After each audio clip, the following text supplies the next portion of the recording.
What's going on, everybody, and welcome back to part 2 of my top 16 NRL 2017 ladder prediction. So the last time I made this video was just before the season started, so the end of February. In that time, a lot has changed, got some things right, but it looks like I'll be getting some stuff wrong, so going for a second chance here, hoping to get a bit closer to what it will end up to be at the end of the season. So previously for 16th position, I mentioned that the Dragons would be coming in last. I said they were just a boring team to watch, they lacked the X factor. I did, however, mention that Paul Vaughan was their star recruit, and as we have seen, he's probably arguably the best player in the Dragons team, I suppose, along with Widdop. But now for number 16, I'm going for the Knights. As we know, the Knights just don't have a great team. The Knights just don't have those X-factor players. They don't have a good team, to be honest. They're losing arguably the best player in Dane Gagai going to the Rabbits. So for me, I'll be tipping the Knights to come dead last, but yeah, we'll see what happens. So up to 15th spot now. Previously, I had the Knights here for all the reasons basically I mentioned just before, but now I'll be tipping the Tigers to come number 15. As we know, they've had a lot of trouble off the field this year, a lot of drama should I say, which has flowed onto on the field. They're losing their best player into Tedesco, so you got to question the commitment around, Tedesco, Woods, etc, etc. The Tigers seem to start games pretty fast and pretty good, but then after the first 20 minutes or so, they seem to fade away. So for that reason, I'll be tipping the Tigers to come 15th. So previously for 14th position, I tipped the Bulldogs, and I will actually be staying there with the Bulldogs coming in 14th. So for me, they have a good team, but it's not a great team. Just for whatever reason, this year they're just not clicking. As we've seen, they managed to find another 80-minute second row in Adam Elliott, who would have to be one of their best this year. So yeah, for me, the Doggies they're just not there yet, which is why they'll be staying on 14th on my list. So previously for 13th position I had the Tigers. Now I will be changing that to the Rabbits. For me, I actually think they have a decent team, but I think the loss of Inglis beginning of the season signalled their demise, should I say, for this year. You take out arguably your best player, take out your number one fullback and your captain from the team, and you find that pretty much any team may struggle. For me, the Rabbits just make too many errors down the opposition end, and they keep letting the opposition out of their danger zone. So I'll be sticking with the Rabbits in 13th. Previously for number 12, I tipped Manly, but I will now be changing that to the Eels. For me, the Eels, I'm just not feeling the love there. I know some other people will have them higher on the ladder, but for me, for whatever reason, I just don't think they are that good of a team. They've got some good players, and no doubting that, but I don't think they can make the top 8, not even the top 10, but it remains to be seen. They do have some X-factor players, so they could make it up higher on the ladder, but for me, I'll be keeping them there at number 12. So previously for number 11, I had the Rabbitohs. I'll now be changing that to the Titans, which is a big drop from them because I had them at number 2. The Titans, as we know, they drift in and out of games. I think if they could put more 80-minute performances together, then they'll win more than they lose. I guess though you could say that about any team. But it seems somewhat like the Warriors, where 1 week they're on, 1 week they're off. The halves, the good young halves pairing, no doubting that, but they're young, so obviously they're going to need time. Next season I think they'll definitely be better for the run this year. But hey, with Jared Hayne on your team, I mean, you never say they're out, but yeah, this year I'll be keeping the Titans at number 11. So coming into the top 10 now, and previously I had the Eels here. I'll now be changing that to the Raiders. So the Raiders of 2017 definitely aren't the Raiders of 2016.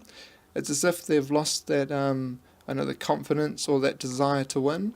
They started the year off pretty decent, but the squad has basically been unchanged since last year, which works for some teams, but it's not working now for the Raiders. As we're seeing, they just lost to the Panthers, up by 8-10 points, 2 minutes to go, 2 or 3 minutes. You should be winning those games. Don't get me wrong, I think the Raiders have a good team and they can definitely make the top 8, but it's completely up to them, and if they're going to turn their season around, they need to do it ASAP. So previously for 9th position, I had the Roosters.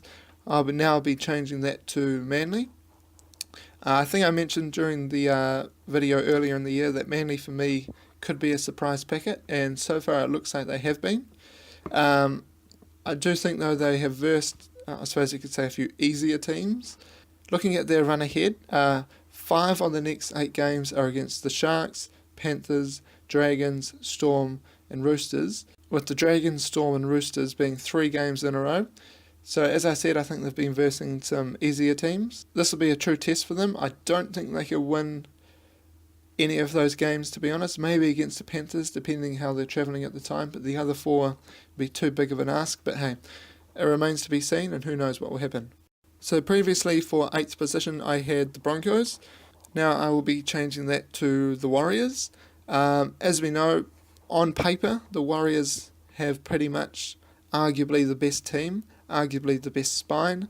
What the Warriors do lack though is forward depth, and I think that has shown this year with a lack of running meters in the forwards. Foran has definitely made a difference to the team. I mean, without him, the Warriors would probably be languishing in last, or close enough. For me, for the players that the Warriors have, they should be top 4, but they're not, which is obviously a mental barrier for whatever reason. They just seem to drop off, around the 60, 70-minute mark.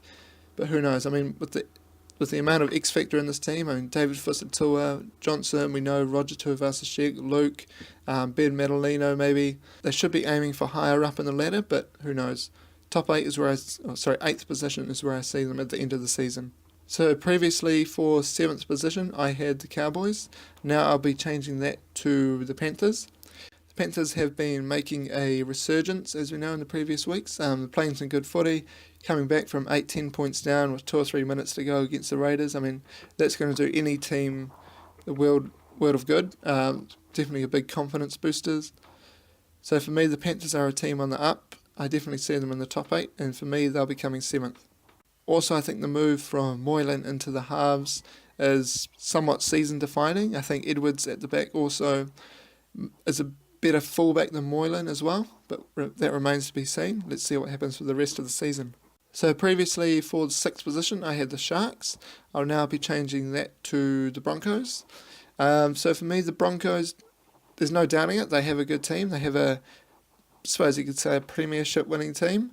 But for me, quite like some other teams, they seem to drift in and out of games, and 1 week they're on, 1 week they're off. They've also picked up a few injuries throughout the year which haven't helped their cause, especially to Milford.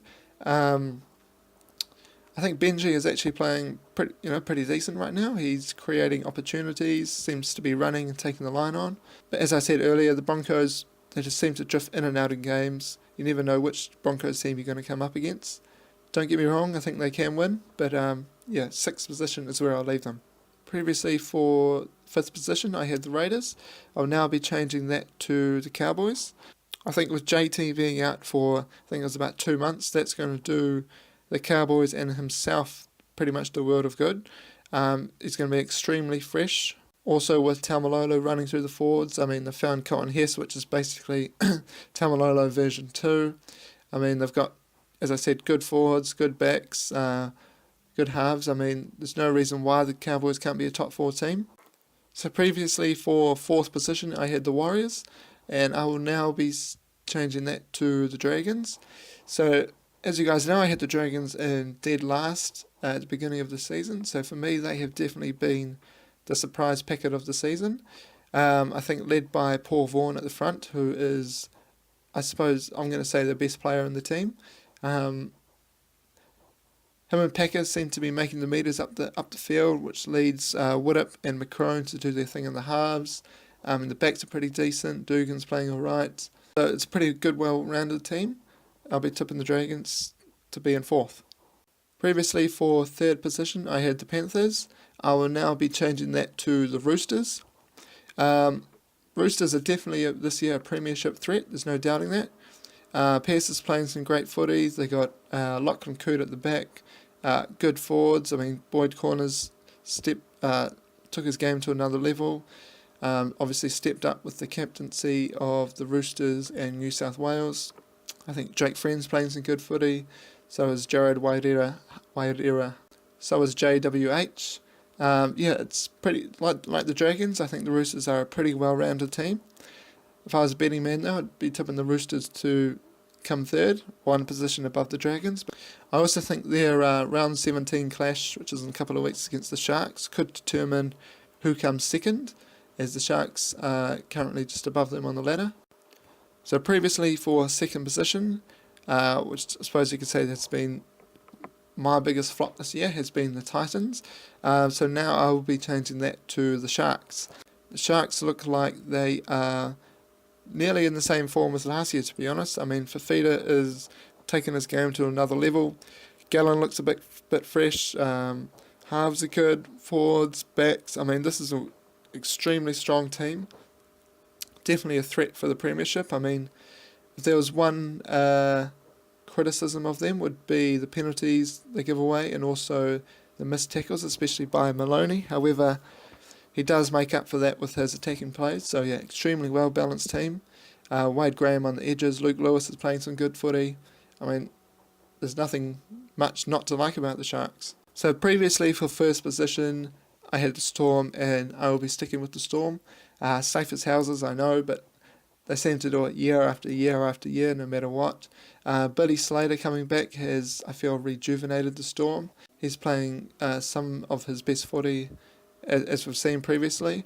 I mean, their team is led by obviously the big three. I mean, they want to send Cooper Cronk out a winner. I mean, yeah, there's not much not to like about the Storm. They seem to always come first, make it to the semis though, and then they seem to drop out. Yeah, the Storm are definitely in it to win it this year. I mean, they got the Fox, Josh Adokar. I mean, they got Munster. They got Bromwich coming back from his ban, I suppose you could say, suspension.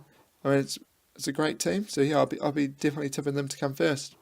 Anyway, guys, that will do it for this video. Let me know what you think of my tips and also what your tips are.